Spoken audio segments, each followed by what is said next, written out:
The question is construct an isosceles triangle whose base is 8 centimeter and altitude 4 centimeter, and then another triangle whose sides are 1.5 times the corresponding sides of the isosceles triangle.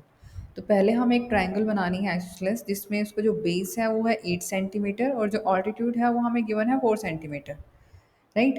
Then हमें उसी के similar एक triangle और बनानी है जिसकी जो sides हैं वो प्रीवियस वाले ट्रायंगल की जो गिवन ट्रायंगल है उसकी 1.5 मीन्स 3/2 टाइम्स है, राइट। टाइम्स है ये, उसके रेशो में नहीं है, ये ध्यान रहे। क्योंकि अगर 3:2 रेशो में होगा तो डिफरेंट बनेगा। अभी यहाँ पर क्या है, 3/2 टाइम्स है, राइट। सो यहाँ पर सबसे पहले तो हम पहले ट्रायंगल बनाते हैं जो हमारी ऑलरेडी जो गिवन ट्रायंगल है। तो हमने पहले बेस ले लिया 8 सेंटीमीटर। सपोज ये बी सी है, राइट। बेस ले लिया 8 सेंटीमीटर। अब आपको गिवन है इसका ऑल्टीट्यूड। अब हमें ये पता है कि आइसोसेलेस ट्रायंगल हो या फिर इक्विलेटरल ट्रायंगल हो, उसमें जो ऑल्टीट्यूड होता है हमारे पास 90 डिग्री, तो वो हमारे पास उसकी मीडियन भी होता है, ठीक है। तो मीडियन भी वही लाइन होती है और जो ऑल्टीट्यूड है वो भी वही लाइन होती है सेम। और अगर कहा जाए तो ऊपर का जो हमारा वर्टिकल एंगल जो होता है उसका बाइसेक्टर भी यही होता है, तीनों लाइन सेम होती हैं। तो बेसिकली हमें क्या चाहिए, हमें चाहिए इसका मिड पॉइंट। तो पहले हम इसे बाइसेक्ट करेंगे। अदरवाइज आपको लेंथ पता ही है इसकी 8 सेंटीमीटर है तो 4 सेंटीमीटर पे इसका हम पॉइंट मार्क कर सकते हैं, ठीक है। बट हमें 90 डिग्री एंगल तो बनाना ही है, तो हम क्या करेंगे, इसे बाइसेक्ट करते हैं, इसका जो परपेंडिकुलर बाइसेक्टर है वो ड्रॉ करते हैं।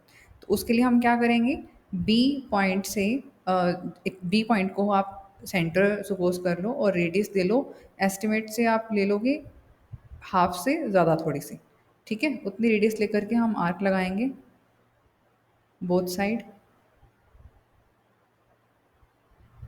सेम रेडियस से सी पे कंपास रखो आप और अपोजिट साइड पे जो है आर्क लगा लो,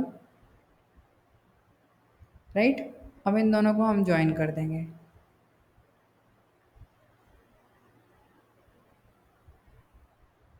तो ये हमारे पास इसका परपेंडिकुलर बाइसेक्टर ड्रॉ हो गया। अब ये जो ऑल्टीट्यूड है यहीं से होगा और उसकी लेंथ दे रखी है हमें 4 सेंटीमीटर। तो आप इस लाइन को, मान लो ये पॉइंट डी है, ठीक है। तो आप इस लाइन को 4 सेंटीमीटर मेजर करके यहाँ पर इसे कट कर लो। तो यहाँ पर हमने इसे 4 सेंटीमीटर कट कर लिया। ये पॉइंट हमारा आ गया ए। फिर हम ज्वाइन कर देंगे ए बी और ए सी को, जिससे हमारी ट्रायंगल कंप्लीट हो गई, ठीक है। तो अभी जो गिवन ट्रायंगल है वो तो बन गई। अब हमें बनानी है नेक्स्ट ट्रायंगल जिसकी साइड्स जो हैं वो 3/2 टाइम्स हैं इस ट्रायंगल की, राइट। 3/2 टाइम्स का मतलब क्या हुआ, ये 1 से ग्रेटर है, 1.5 है ना। तो जो रिक्वायर्ड हमारी ट्रायंगल आएगी नए वाली वो इससे ग्रेटर होगी क्योंकि उसकी साइड्स इससे बड़ी हैं। अगर ये हमारे पास 8 सेंटीमीटर साइड थी तो उसकी इसकी 3/2 टाइम्स हैं, मीन्स 2 4 जा 8 एंड 4 3 जा वो 12 सेंटीमीटर उसकी साइड आएगी। बट हमें साइड्स की लेंथ फाइंड करने की ज़रूरत नहीं है, हम डायरेक्टली कंस्ट्रक्शन से ही इसे करना है हमें। तो उसके लिए हम क्या करेंगे, जैसे कि हम एक लाइन सेगमेंट को किसी रेशियो में डिवाइड करना सीख चुके हैं पहले ही, इससे पहले वाले एक्सरसाइज में। उसी के अकॉर्डिंग, उसी के तरह हम क्या करेंगे, पहले बी पर बिलो साइड पे हम एक एक्यूट एंगल बनाएंगे, ठीक है। आप कोई भी एंगल लेकर के, कोई भी रेडियस लेकर के आप यहाँ पर एक एक्यूट एंगल बना लो बी एक्स, जिसका हमने नेम दे दिया सी बी एक्स। हमने कोई एक्यूट एंगल यहाँ पर बना लिया, ठीक है। तो अब देखो ये दिया हमें 3/2 टाइम्स, तो इसमें जो ग्रेटर वैल्यू है 3 है ना, इस रेशो में जो ग्रेटर वैल्यू है वो 3 है। तो यहाँ पर इस बी एक्स पर आप 3 पॉइंट्स मार्क कर लो इक्वल लेंथ के, इक्वल डिस्टेंस पे। B1 यानी कि आप यहाँ पर इसे सेंटर सपोज करना, यहाँ मार्क कर लेना, या फिर आप स्केल से भी डायरेक्टली 1 सेंटीमीटर के आप गैप लेकर के 3 पॉइंट्स मार्क कर लो। और आप इसे कंपास की हेल्प से भी कर सकते हो कि यहाँ सेंटर लिया, B1 आर्क ड्रॉ की, फिर B1 पे को सेंटर मान करके सेम रेडियस से B2 आर्क ड्रॉ की, फिर B2 सेंटर से B3 आर्क ड्रॉ की, ठीक है। तो हमने यहाँ पर इसके 3 पार्ट्स कर लिए।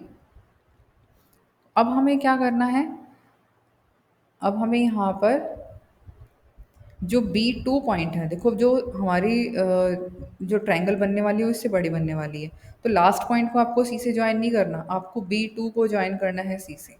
ठीक है, बी क्योंकि 3/2 है ना, तो 2 रेशो हमारा यहाँ रहेगा, 3 रेशो नई वाली ट्रायंगल का है, तो B2 को हम ज्वाइन कर लेंगे सी से। अब आपको क्या करना है, इस B2C के पैरेलल इस B3 से एक लाइन और ड्रॉ करनी है। B2C ये जो लाइन हमने यहाँ ड्रॉ की है, इसके पैरेलल हमें B3 से एक लाइन ड्रॉ करनी है। तो वो हम कैसे कर सकते हैं, अब पैरेलल एक लाइन के पैरेलल दूसरी लाइन कैसे ड्रॉ करते हैं, वहाँ हमें ये पता है कि जो कॉरस्पॉन्डिंग एंगल है वो इक्वल होते हैं। तो आप कंपास ओपन करो, एनी रेडियस, कोई भी रेडियस लो, यहाँ एक आर्क लगा लो। ठीक है, और सेम रेडियस से यहाँ पे भी आर्क लगा लो, जिस पॉइंट से हमें ड्रॉ करनी है वहाँ पे भी आर्क लगा लो, दोनों आर्क लगा ली। उसके बाद हमें क्या करना है, हमें पता है कि ये जो एंगल होगा वही एंगल इसके इक्वल होगा। अब आप डी की हेल्प से, यानी कि प्रोडक्टर की हेल्प से तो एंगल मेजर नहीं कर पाओगे ये, आप कंपास की हेल्प से ही करोगे। तो कंपास का एक पॉइंट आप यहाँ रखो और उसका जो पेंसिल है की टिप जो है वो यहाँ रख के इसे मेजर कर लोगे कितनी कितना एंगल आया ये। ठीक है, कंपास यहाँ रखी हमने और यहाँ तक अपना जो है उसे ओपन कर लिया, हमारी जो यानी कि पेंसिल की टिप है वो हमारी इस पॉइंट पे होनी चाहिए, राइट।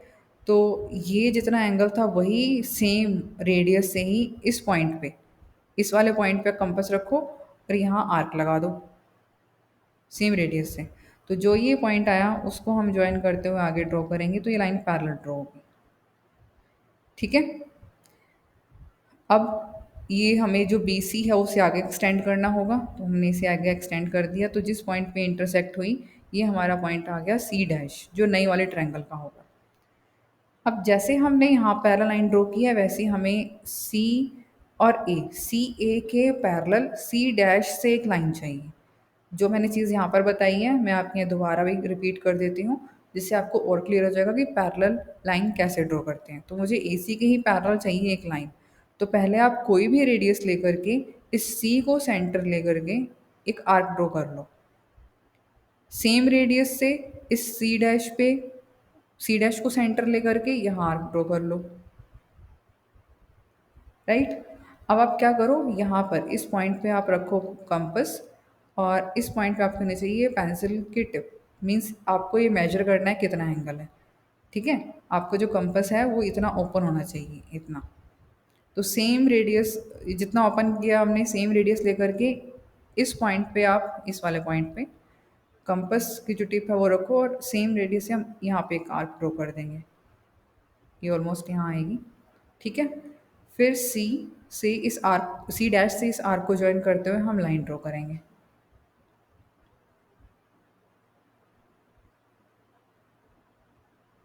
इस टाइप से ये लाइन आप इसके पैरेलल ड्रॉ करोगे। अब बी एक को आगे एक्सटेंड कर देते हैं, ये इसे इंटरसेक्ट करेगा ए डैश पर। तो जो A dash B C dash is the required triangle जो हमें बनानी थी, ओरिजिनल ट्राइंगल की 3/2 टाइम्स जो है इसकी साइड्स है, तो triangle A dash B C dash जो है वो रिक्वायर्ड ट्राइंगल है। ठीक है, बनने के बाद जो है वो हमारे पास वो इस टाइप का रहेगा। ये हमारे पास B C 8 centimetre, perpendicular draw किया था डी पॉइंट, ऐसे ही पैरेलल लाइन ड्रॉ करनी है, 3 पॉइंट्स हमने ये मार्क किए थे। अब यहाँ पर हमें लिखना है इसके स्टेप्स ऑफ कंस्ट्रक्शन और जस्टिफाई कैसे करेंगे।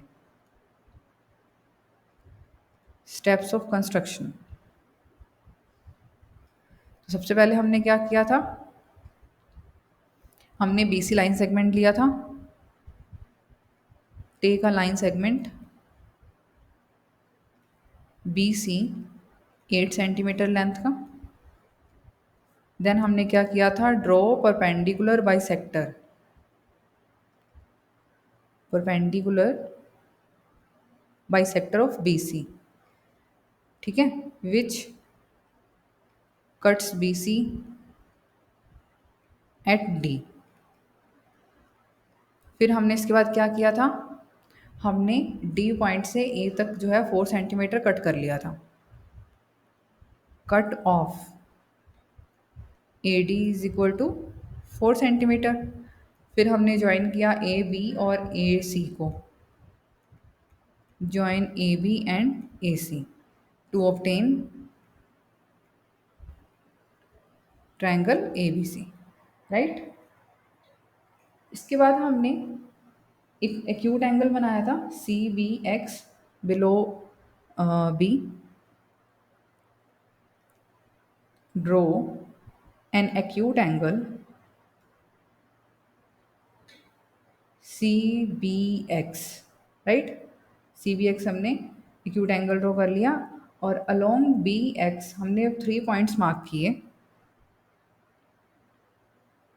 इसी पॉइंट में लिख लेते हैं, mark 3 points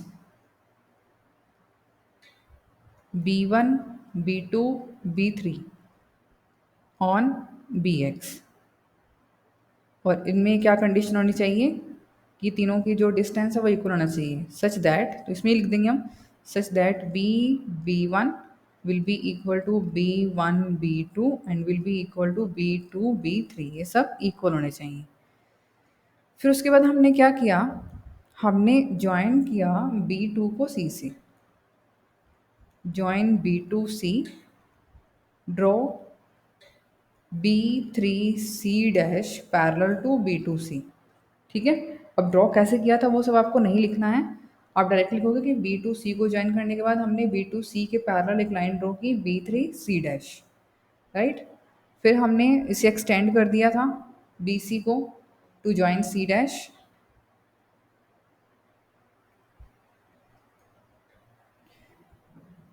extend BC to C dash. फिर हमने क्या किया, हमने C dash A dash draw की parallel to CA, draw C dash A dash parallel to CA, extend BA to A dash, then A dash BC dash is required triangle, right. ये तो हमारे पास क्या हो गया, इसकी स्टेप्स ऑफ कंस्ट्रक्शन हो गए। अब जस्टिफाई कैसे करोगे कि ये हमने जो ट्रायंगल बनाई है ये ओरिजिनल ट्रायंगल की 3/2 रेशो की साइड्स में है, 3/2 टाइम्स है उसकी साइड्स। तो देखो हमारे पास ये जो ट्रायंगल है ए बी सी और ए डैश बी सी डैश, ये हमारे पास कैसी ट्रायंगल है, सिमिलर ट्रायंगल है। ये एंगल एंगल प्रॉपर्टी से आपके पास सिमिलर हो जाएंगी। तो पहले इनको सिमिलर लिखना भी है आपको, in triangle A B C and A dash B C dash आपके पास क्या क्या इक्वल है, एक तो एंगल बी कॉमन है, राइट। और दूसरा आप एंगल जो हमने ये सी भी तो इक्वल लिया था ना, angle A C B is equal to angle A dash C dash B, ये दोनों इक्वल हैं। तो देयरफॉर दोनों ट्रायंगल होगी आपके पास similar, A B C similar to triangle A dash B dash and C dash, A dash B C dash. अब अगर ट्रायंगल सिमिलर हैं तो इनके साइड्स का रेशो भी तो इक्वल होगा, therefore A B upon A dash B C upon B C dash, A C upon A dash C dash, ये तीनों इक्वल हो गए हमारे पास।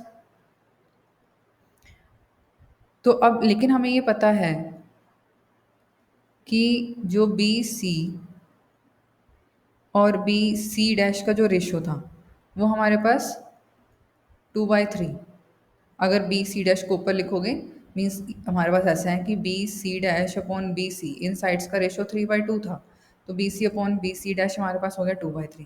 तो जितने सारे रेशो थे A B upon A dash B, A C upon A dash C और B C upon B C dash, ये तीनों के तीनों रेशो हमारे पास किसके इक्वल हो जाएंगे, 2/3 के इक्वल हो जाएंगे।